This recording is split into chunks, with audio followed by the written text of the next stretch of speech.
issue ni Zuleika Lopez, no? Binrought up nila yung issues ni Zuleika Lopez. Possibly, from what I saw, possibly using that angle as the reason why nagkaroon ng pagsabog ang Vice Presidente emotionally. What do you think about this, attorney? Ang point lang dito, hindi pa naman tapos eh. Aha. Hindi lang naman isang testigo ang ipipresent ng prosecution. Tingnan po natin yung 10. Okay. And we can make that kind of evaluation. No? Ang ginagawa lang siguro ng Defense Counsel, if I may comment, Yep. nililay lang niya ang basis ng kanilang main defense dito. Kaya ngayon, isa lang naman ang testigo, no? Marami pa po yan, 10 pa po yan eh. Okay. Attorney Rico, kahapon, very, may pahabol tanong si Senator Robin Padilla, no?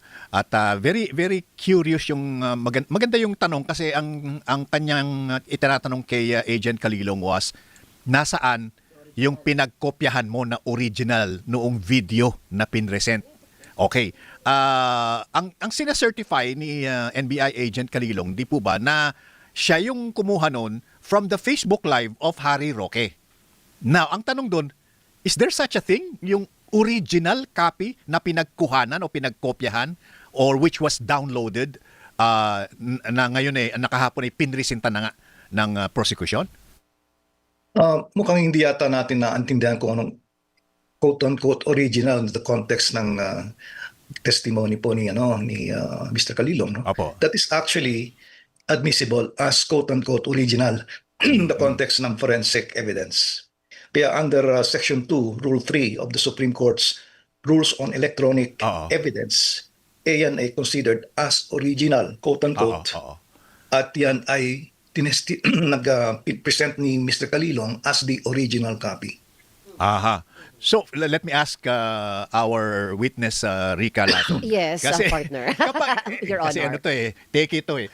So, pag nag-FB live ka, Yun nga po ang itatanong ko din so kay pag nag-FB attorney. live ka, di ba, nasa wall FB na mo yan. yan, yes. Oo. So, yun ba ang pwedeng i-consider na original copy? It's very different kasi, attorney, di ba? Yung FB Live which remains on your wall at yung Zoom meeting na only happened on the discussion, on the day that it's being ang tawag doon, undertaken, no? Na habang nasa meeting kayo, yun na yung Zoom meeting ninyo.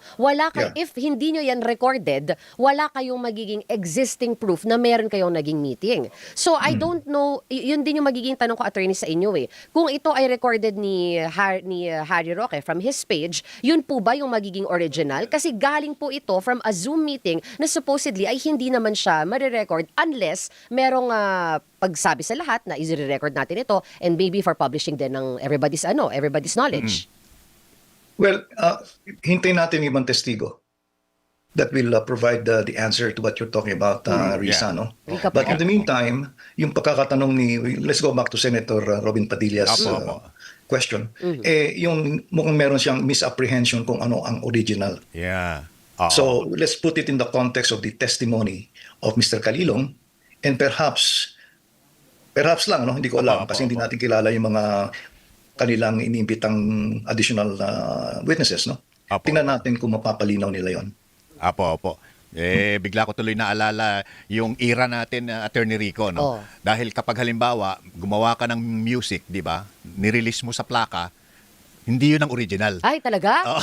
Kasi maraming ang copies. Ang original recording, nasa tape or yung tinatawag na sa studio mismo, may recording doon na pinagkopyahan ng mga plaka. Ay, plaka na pinag-usapan natin. Ano yung plaka?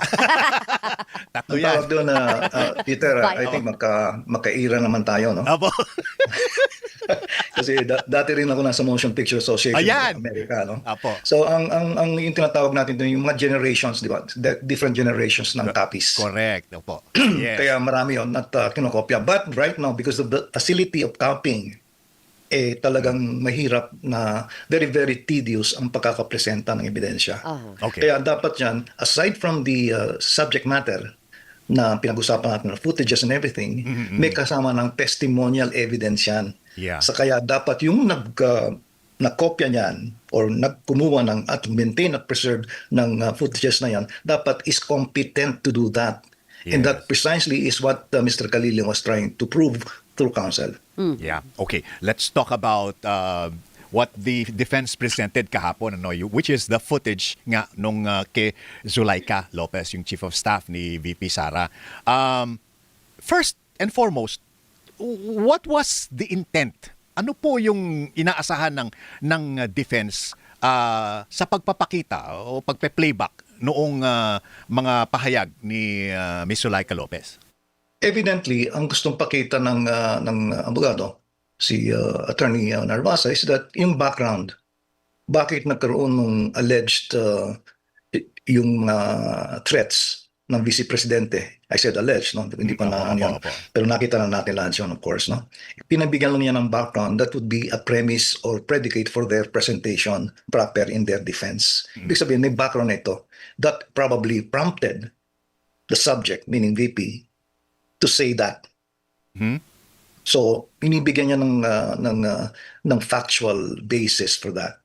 So, you will anticipate na later on when they present the evidence, that will be the crux, that will be the core defense nila na hindi naman talaga gusto ni VP Presidente na mangyari yan. She was cited, so was cited in contempt by the then Quad Committee, I think, and detained. Yes. Detained and would be transferred to the women's correctional, right?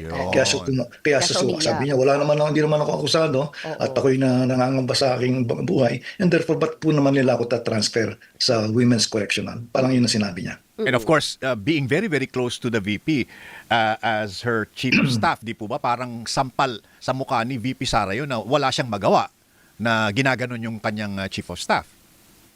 That would be a natural regard for a staff. Hindi naman ordinary yatang staff si Ms. Lopez, no? Yeah. At saka, yata siya, manananggol, no? So, in other words, it is but, without meaning to be in any way, in any position, no? That's a natural reaction of a boss. Yes. Who's the head of a department or whatever. To protect the, to protect the subordinate. Kahit naman tayo, di ba? Peter and Rica. Yes. Kung binubully ang ating mga staff members, magagalit din tayo, di ba?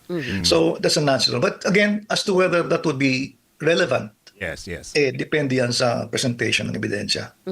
On that matter then, Attorney, Senator Judge Risa Hontiveros raised a point nung tinanong niya na, how do I phrase this question? Nung tinanong niya na, porke ba merong dahilan, tama na o admissible na ba na magkaroon ng threat to the life of someone else? Is her questioning or is yung pagbato po ba niya ng ganitong tanong ay dapat po bang tinanong ng isang senator judge? Or should that question have been proven sa mga witnesses at evidence na ipepresenta on the impeachment trial? Mukhang nakatutok yan dun sa pinag-uusapan lagi natin, no? Na yung pronouncement ng senator judges should be politically neutral. And there should not be prejudging what would be presenting, no? Because that would go to the core legal and factual issue. Kaya dapat hindi nila sinusubo yan sa proceedings, no? So dapat they should be very, very careful in the perception, even the public, na sila ay hindi politically neutral, because ang ating pinag-usapan dito yung conduct ng proceedings, no? Judges po sila, hindi sila ordinary tao. So the trial is conducted should be with utmost propriety to prevent the case from being litigated in the media and to protect the integrity of the Senate acting as an impeachment court. With all due respect to the senator and the others, marami tayong makikitang ganun ang pinag-uusapan, no? They should be warned and admonished by the presiding officer and the Senate President to appear, at least from the standpoint of the trial, to appear politically neutral. Otherwise, yung institution ng Senate, tatamaan din yan. At mabubura rin ang...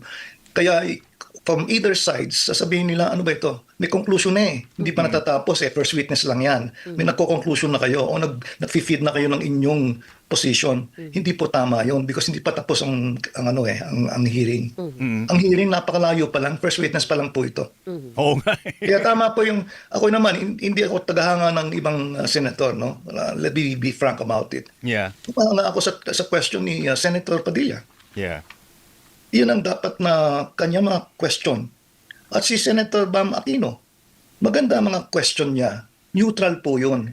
Yun ang dapat makita sa lahat ng senator judges na nagtatanong. Hindi yung magpe-prayer ka. May kasamang may political neutrality ba yun? Aray ko. Twice. Twice. Gusto ko yung prayer ni Senator Pia. Aha. Which is... Pero yung unang mukhang oral argument po Political yun. argument, opening So, argument. an opening prayer should be apolitical. Ganon. Tanungin natin si Senator Ping. Ano ba pinag-uusapan natin? Sabi ni Senator Judge Bam Aquino, Attorney Rico, no, nag-appeal siya na sa defense at saka prosecution teams na kung pwede, allow the proceedings to go straight to the point. In other words, parang ang haba-haba ng nangyaring hearing, pero parang kokonti lang daw talaga yung napatunguhan. The hearing used already 9 hours for the first witness alone, sabi ni Senator Bam Aquino. Do you agree, or is this really what a hearing is all about? I mean, it's the nature of the beast. Eka nga. That's the ideal, no? Ideal, but as you know, it is a sui generis proceeding, no? So they're playing also on the public. Kaya hindi natin maalis yan, and that's within their discretion and their rights to do that, no?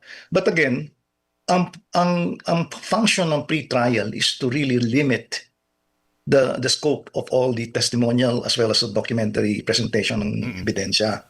Mukhang hindi yata nagkatugma ang gusto nila expectedly. This is a very high stake litigation to, Peter at saka Rika. Opo. Kaya yung ideally dapat magkasundo na ang prosecution at saka defense. Unfortunately, hindi nila sila nakapag-limit ng mga issues, hindi sila nakalimit ng ebidensyang ipipresent, although they said they have common, no? Pero napakarami ang common pieces of evidence and documents nilang ipipresenta. So hindi natin just malilimit yan ngayon because yun na yung sinabi sa pre-trial order. Yeah. At yan ang pina-follow. Ngayon, if the presiding officer would have that right also to reconvene the parties to come up with some stipulations, which they did, but very, very small, very little lang ang kanilang stipulation of facts, then sana mainam na magawa yon para to answer the question of Mr. Senator Bam. Okay. Pero hindi po nagawa yun eh. It would like the political climate, which is not part of the entire scenario, the political climate is not suited for that. Oh. Kita mo naman, isa lang question, meron nakatindig na isang senator judge. Di ba?